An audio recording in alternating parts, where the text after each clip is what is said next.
أعوذ بالله السميع العليم من الشيطان الرجيم بسم الله الرحمن الرحيم يا نساء النبي من يأت منكن بفاحشة مبينة يضاعف لها العذاب ضعفين وكان ذلك على الله يسيرا ومن يقنت منكن لله ورسوله وتعمل صالحا نؤتها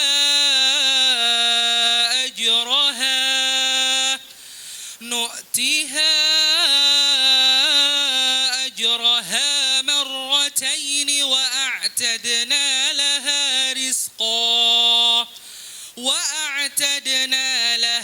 رزقا كريما يا نساء النبي لستن كأحد من النساء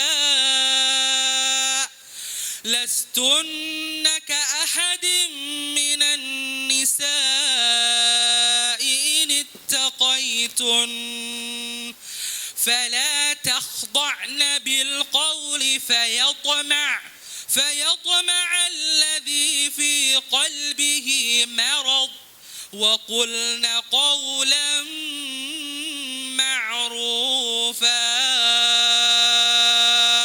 صدق الله العظيم. أعوذ بالله من الشيطان الرجيم. بسم الله الرحمن الرحيم. Ya nisa'an nabi, wahai istri-istrinya Nabi. Ini masih berkait dengan ayat-ayat Ahlul Bait atau ayat-ayat yang menerangkan keluarga Nabi dan dimulai dari istri-istri Nabi dengan segala konsekuensinya. Sekali lagi, dengan segala konsekuensinya, menjadi istri Nabi tidak berbeda dengan istrinya orang biasa. Dan ulama warasatul anbiya, demikian juga ulama-ulama memiliki istri berarti akan mengikuti seperti istri-istrinya Nabi, sekalipun tidak sesempurna istrinya Nabi. Paling tidak berarti ada bagian-bagian tertentu yang yang mengikuti kepada istri-istri Nabi. Di dalam satu riwayat, sebelum saya lanjutkan, karena ini dua ayat yang sebelumnya, bagaimana mungkin seorang istri-istri Nabi tiba-tiba berkumpul dan kemudian meminta ini itu, meminta pakaian yang layak seperti layaknya wanita-wanita lain dan meminta perhiasan. Tapi akhirnya kemudian ayat itu menegaskan fata'alaina umatti'kunna wa usarrihkunna sarahan jamila. Ya sudah, kalau kalian yang dituntut itu, kami akan lepaskan kalian dengan melepaskan yang baik, artinya di furqah, ditolak, dengan mut'atat tolak. Jadi diberikan kebahagiaan berupa materi, tapi kemudian dicerai ya. Ayatnya begitu. Di dalam kitab Dalil Falihin, syarah dari kitab Riyadhus Shalihin, itu menarik, ada seorang tamu yang menghadap kepada Nabi, ya Rasulullah, ini ja'iun. Saya ini, ja'i itu alju. Saya ini lapar. Ada tamu, kemudian datang ngomong, kemudian saya lapar, dan ini mertamunya di masjid. Akhirnya Rasulullah ngutus kepada sahabat Anas bin Maliknya, Memang sahabat Anas bin Malik ini sahabat muda yang berkhidmah di rumahnya Rasulullah Shallallahu Alaihi Wasallam. Kemudian disuruh untuk mempersiapkan hidangan karena ada tamu, jamuan maksudnya. Ketika sahabat Anas bin Malik ketemu Sayyidah Aisyah, jawabnya, ma indi syai'un illal ma. Tidak ada di sisiku, maksudnya saya tidak punya di dapur ini, tidak ada apa-apa illal ma, kecuali air putih loh ya. Sayyidah Aisyah menjawab, wahai Anas bin Malik, di dapur nggak ada apa-apa. Ma indi syai'un illal ma. Jadi tidak punya apa-apa kecuali air putih. Kalau kita di dapur kita ada apa? Ada kulkas, ada buah, ada macam-macam ya. Ini baru satu Sayyidah Aisyah. Kemudian Rasulullah Sa'ad bin Anas kemudian berkeliling kepada semua istri-istrinya Nabi ini biar ketemu kok kayak seragam banget ya. Ke Sayyidah Saudah. Jawabnya sama, ma indi syai'un illal ma. Waduh Anas, saya nggak punya apa-apa, di dapur nggak ada apa-apa kecuali air putih. Kan kita masih kepo nih, masih penasaran. Apa cuma Sayyidah Aisyah dengan Sayyidah Aisyah dengan Sayyidah Saudah. Kemudian datang Sayyidah Hafsah binti Umar. Datang kemudian Nabi memberikan amanat ke saya untuk mempersiapkan jamuan. Jawabnya sama, ma indi syai'un ilal ma. Di hadapanku tidak ada apa-apa kecuali air. Ini baru 3 istri ya. Halo? Ini baru tiga istri. Akhirnya ke Sayyidah Zainab binti Huzaimah. Sebagaimana kemarin ada 9 ya. 9 di luar Mariatul Qibtiyah dan di luar dari Sayyidatul Khadijah Al-Kubra yang pertama itu ya. Nah, ya pokoknya singkatnya kelilinglah, jawabnya sepakat, seragam. Dan ini bukan bohong-bohongan, bukan basa-basi. Ma indi syai'un illal ma. Enggak ada apa-apa di dapur kecuali nah iya. Coba kalau kita punya istri 4. Kira-kira dapur penuh enggak itu? Penuh enggak? Halo. Penuh banget, terutama yang muda ya enggak? Nah, berarti inilah konsekuensi. Ini sudah sebuah Nabi tidak menseragamkan, tapi konsekuensi dari ayat ini betul-betul dijalankan oleh istri-istri Nabi kita Muhammad Shallallahu Alaihi Wasallam. Maka layak di dalam hukum itu mereka dilabelkan dengan Ummul Mukmin, ibunya orang-orang beriman. Mohon maaf, ketika tahun 94 saya di Al-Hawi, itu pusat habaib ya, banyak. Saya pernah bermimpi bertemu dengan Sayyidah Aisyah dan kemudian salaman cium tangan. Dan saya menggenggam menggenggam telapak tangannya dan kemudian ya empuk banget tangannya maksudnya. Saya bercerita kenapa ya saya maksudnya salaman sama katakan wanita yang bukan muhrim. Maka saya bertanya ke Habibun al-Mahbub al-Habib Naufal Al-Kab Sahibu Darul Habib yang pemilik Darul Habib di Sukabumi. Beliau termasuk alim ya, allamah, murid dari Sayyid Muhammad al-Maliki. Jawabnya sederhana. Hiya ummuka. Nah, dia ibumu. Karena dirimu orang beriman, punya ibu. Siapa itu ibunya? Ibunya orang beriman adalah istri-istrinya Rasulullah Shallallahu Alaihi Wasallam. Dan kemudian menjadi haram dinikahi oleh siapapun setelah wafatnya Rasulullah Shallallahu Alaihi Wasallam. Baik, kan ini ada keterkaitan dengan alimu auladakum bisalasi khisalin. Ajari anak-anak kalian dengan 3 hal. Cinta Nabi, ini kekuatan besar umat Islam ya. Sepanjang mencintai Nabinya tidak akan terkalahkan dan tergoyah oleh badai angin gerakan para pembenci Islam gitu. Yang kedua ahli baitnya Nabi. Nah, memang istilah ahli bait Nabi ada yang memasukkan keturunan Nabi, ada yang cukup istri Nabi, Sayyidina Hasan, Sayyidina Husain, anak-anak Nabi gitu.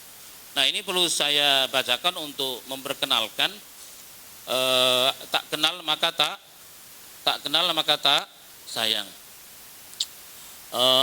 Ini dalam tafsir Sawi ya, tafsir Sawi. Waqad kana li Rasulullah sallallahu alaihi wasallam sab'atu auladin. Bahwasanya beliau Rasulullah sallallahu alaihi wasallam itu memiliki 7 anak, salah satu dzukurin wa arba'u inasin, 3 laki-laki dan 4 perempuan. Wa tartibum, adapun urut-urutannya ini yang paling penting. Adapun urut-urutannya fi wiladati dan kelahirannya hakata demikian. Yang pertama adalah Al-Qasimu, Sayyidina Qasim, laki-laki, wafat masa bayi ya. Fa Zainabun, kemudian Zainab, perempuan. Nah, ini yang kedua.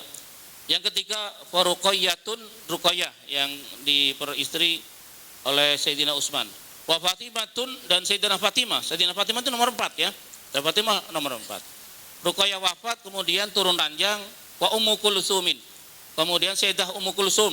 Ini kemudian dinikahkan dengan Sayyidina Utsman juga. Makanya Sayyidina Utsman menjadi Dzun Nurain, pemilik 2 cahaya. Fa Abdullah, kemudian yang keenam adalah Sayyidina Abdullah.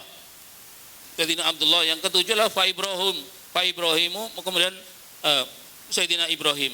Wa kulluhum min Khadijah al-Kubra, semuanya dari kelahiran dari rahim Sayyidah Khadijah.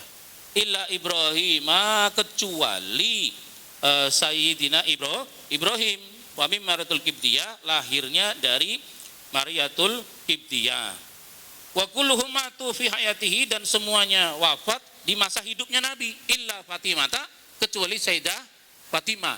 Jadi semuanya wafat sebelum wafatnya Rasulullah sallallahu alaihi wasallam. Illa Fatimah Az-Zahra, kecuali Fatimah, Sayyidah Fatimah Az-Zahra. Ini famatat ba'dahu bisittati asyhurin, dan beliau wafat setelahnya Nabi 6 bulan. 6 bulan setelah wafat Nabi. Nah, dari sini akhirnya Sayyidina Ali ngapain nih? Kan istrinya, sepanjang dia bersama Siti Fatimah tidak ada istri lain. Setelah itu kemudian Sayyidina Ali menikahi Khawlah Al-Makhzumiyah, Khawlah binti Ja'far Al-Makhzumiyah, pembesar di Mekah, melahirkan anak Muhammad. Nah, urut-urutnya berarti Sayyidina Ali menikahi putrinya Rasulullah, Sayyidina Fatimah Az-Zahra. Ketika 3 Hijriah Nabi udah hijrah ke Madinah, lahir Sayyidina Hasan. 4 Hijriah lahir Sayyidina Husain. Maka namanya anak-anak, kenapa Sayyidina Hasan, Sayyidina Husain sedikit meriwayatkan hadis? Ya kan keterbatasan, karena waktu itu Nabi wafat umurnya kan baru 7 tahun sama 6 tahun. Nah, setelah 6 bulan wafatnya Rasulullah, baru Sayyidina Ali kemudian menikah dengan Khawlah binti Ja'far Al-Makhzumiyah, dan kemudian punya anak Muhammad bin Ali. Nah, ini Muhammad bin Ali. Ini makanya kan saya sering menyebutkan min tariqatu Sayyidina Hasan, min tariqatu Sayyidina Husain, min tariqatu Sayyidina Muhammad bin Ali radhiyallahu anhum. Kenapa? Karena jalur sanad ahli sunnah wal jamaah yang ahwal, yang orang biasa bukan kalangan habaib, itu nembusnya ke situ, ke Muhammad bin Ali. Cukup masyhur karena punya pengikut tidak kalah dengan Sayyidina Hasan dan Sayyidina Husain.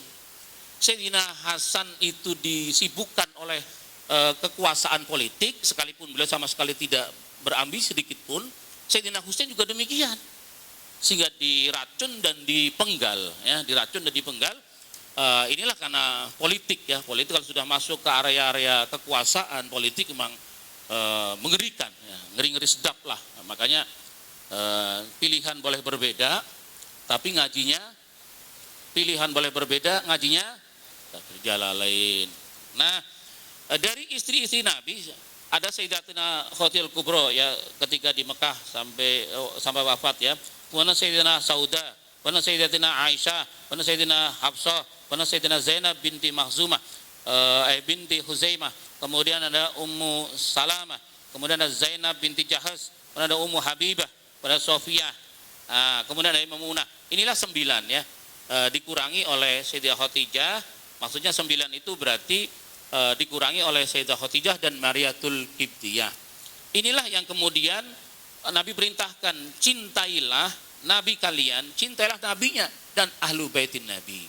Nah, sebagian ulama kemudian memasukkan ahli baitin Nabi ini kepada dzurriyyatun Nabi SAW, yaitu dzurriyyah anak keturunannya dari Sayyidatina Fatimah Az-Zahra yang menikah dengan Sayyidina Ali dari jalur Sayyidina Hasan dan Sayyidina Husain. Sayyidina Muhammad bin Ali tidak kategori dzurriyyah karena sudah Sayyidina Ali sudah menikah dengan bukan kategori putri dari Rasulullah Shallallahu Alaihi Wasallam. Nah, mungkin yang senang penggila medsos ya pasti tidak asing keributan di medsos mengenai tentang dzurriyyatur Rasul.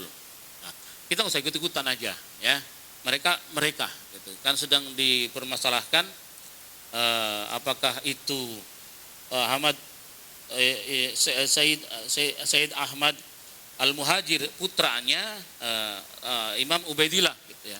Ubaidillah apakah putranya Sayyid Ahmad Al-Muhajir?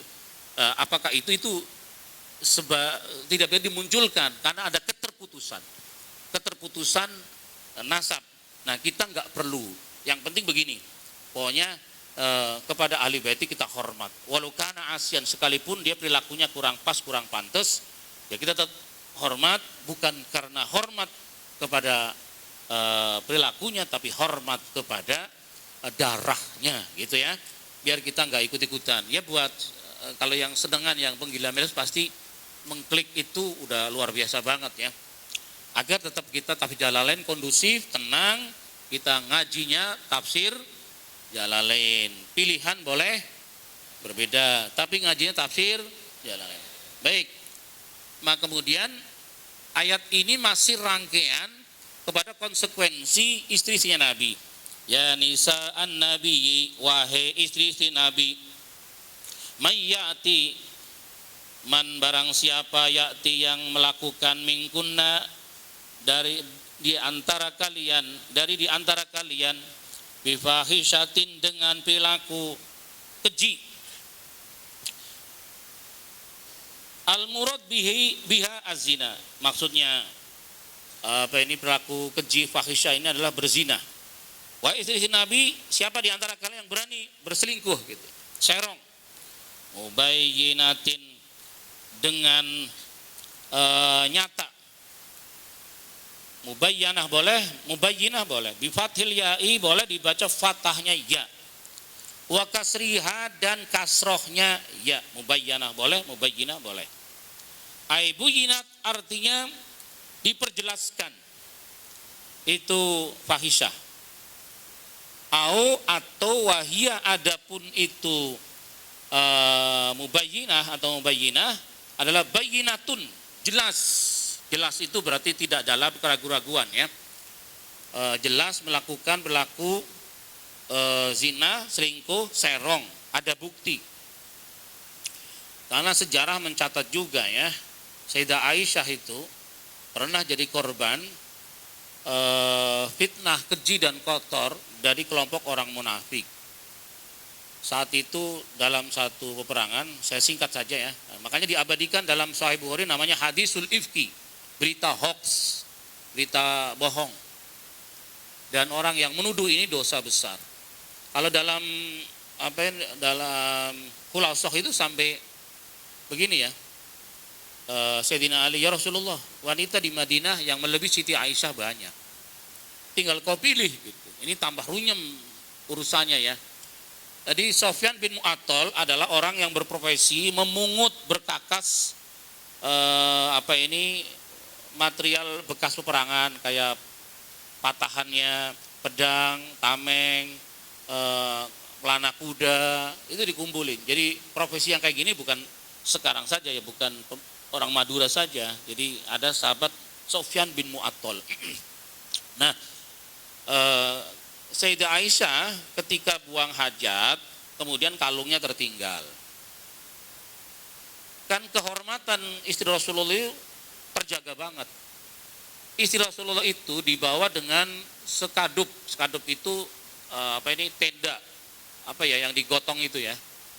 Tandu.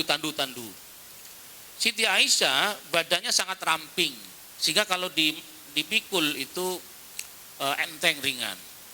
Ini kena sekalian kenapa sahabatku sampai teledor kayak gitu. Nah, dikirain oleh 4 orang yang mengangkat tandu itu, Siti Aisyah sudah berada di dalam. Jadi tanpa kan apa ini ibaratnya songong, sul adab kalau tiba-tiba buka. Hei Aisyah ada dalam apa enggak? Songong banget. Sahabat enggak ada yang punya perilaku kayak gitu. Saking menjaganya, jadi tanpa berpikir panjang diangkat. Dalam dugaan mereka Siti Aisyah sudah masuk. Maka kemudian ternyata Siti Aisyah masih tertinggal. Saat itulah kemudian selesai dari mengambil kalung yang tertinggal, beliau kemudian di bawah pohon bersandar sampai tertidur. Sofyan bin Mu'attal yang lagi mengutin barang-barang bekas ini kemudian melewati itu. Sekali lagi, karena menjaga kehormatannya, Sofyan bin Mu'attal dalam riwayat tidak ada pertanyaan, hai Ummul Mukminin, kenapa tertinggal? Tidak ada. Artinya menjaga kehormatan banget. Ini adalah Ummul Mukminin, istrinya Nabi. Maka kemudian dia merundukkan kudanya, maksudnya isyarat untuk agar Siti Aisyah naik. Dan kemudian kan nggak mungkin orang menjaga kuda biar jalannya standar dari belakang. Ya kalau yang terbo, kalau orang luku dari belakang kan.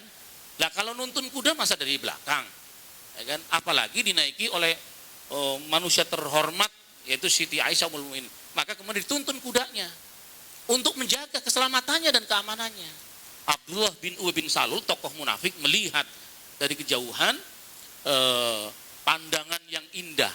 Maka dengan cekatan dia, kalau ada sekarang mungkin di foto ya, oh ini gitu ya. Dulu nggak ada, tapi tidak kalah heboh dengan dunia medsos ya, berita hoax tersebut. Makanya kita paling resep gitu, ada berita hoax itu paling resep, ya enggak? Ya enggak? Asik nih, share lagi. Ya sama dengan dulu. Maka dengan cepatnya Abdullah bin Ubay bin Salul dan munafik ini menyebarkan berita fitnah tersebut sampai semadinah semuanya mengobrolkan mengenai tentang skandal Siti Aisyah dengan Sofyan bin Mu'attal. Sampai terdengar Rasulullah, sampai kemudian Rasulullah bertanya, ya Aisyah, jujurlah dirimu kepadaku. Sampai segitunya, apa yang kau lakukan dengan Sofyan bin Mu'attal? Maka kemudian Siti Aisyah hanya berinang air mata. Dan hampir 17 hari itu Rasulullah tidak mengajak bicara, dan Sayyidina Abu Bakar dan Siti Aisyah yang terus-menerus berlinang air mata hari-harinya. Ternyata itulah asbab yang Allah mengabadikan nama, kemuliaan, kesucian, kehormatan Sayyidah Aisyah dalam surah An-Nur. Akhirnya turunlah ayat salah satu dari surah An-Nur, intinya Allah mensucikan, membersihkan kehormatan Sayyidina Aisyah. Jadi ya artinya siapa saja, apalagi kita keluarga Nabi saja gitu ya, keluarga Nabi, untung ada ayat turun baru Nabi kemudian tersenyum. Kata Siti Aisyah, tidak ada keindahan diriku menjadi istri Rasulullah kecuali keindahan ketika Rasulullah tersenyum kepadaku, ketika sekian hari lamanya Rasulullah mendiamkan diriku. Kan indah banget. Kita kalau diam-diaman nih sama istri, tahu-tahu istri kita senyum, bahagia enggak? Halo, bahagia enggak? Bahagia banget. Itu keindahannya. Jadi jangan orang menganggap mau rumah tangga itu harus harmonis, romantis, terus ya jangan dong. Harus pokoknya ada ketegangannya ya, ada debat-debatnya, ada macam-macam. Nanti setelahnya itu baru ada keindahan. Mohon maaf ya santri, nggak usah dipikir panjang ya santri ya. Kalau belum nyambung ilmunya, kayak Jaka Sembung naik gunung, turunnya bingung. Nah, untuk rumah tangga. Baik, kita kembali. Yudha'af, maka akan dilipat gandakan. Yudha'af, maka dilipat gandakan. Wa fi qira'atin, dalam satu bacaan, yudha'af bitasydid dengan syiddah. Wa fi ukhra, dan di dalam riwayat qiraah lain nudha'if bin nuni, dengan dibaca nun ma'ahu bersama syiddah, nudha'if. Wa nasbil adzabi, dan dinasabkannya lafal al-adzabu, al-adzab, lahal adzab. Jadi kalau dibaca wa nudha'if gitu ya. Kalau dibaca nudha'if lahal adzaba, bukan adzabu ya. Yudha'af, maka akan dilipat gandakan laha kepadanya al-adzabu, azabnya, dhifaini, 2 kali lipat. 2 kali lipat. Jadi makanya kan ya kalau kita yang nyampein kan nggak pantas. Saya punya guru termasuk min ahli baiti Nabi gitu ya, yang pernah menyampaikan termasuk anak keturunannya Rasulullah, kalau kemudian dia melakukan maksiat maka yudha'af lahal adzabu dhifain gitu. Nah, gitu, tapi kalau kita yang menyampaikan kan nggak pantas. Saya hanya mengutip dari guru kita Habib Abdul Qadir bin Muhammad bin Ahmad Al